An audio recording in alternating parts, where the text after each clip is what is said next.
Here is our battery, 48 volts, 13 amp hours. I just undid this strap, so let's see what we're working with here.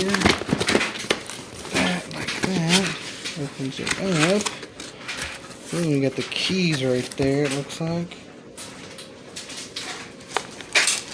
Pull those out, put them off to the side.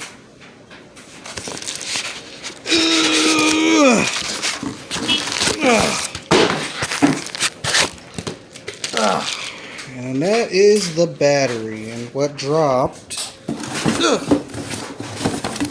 Let's see, we got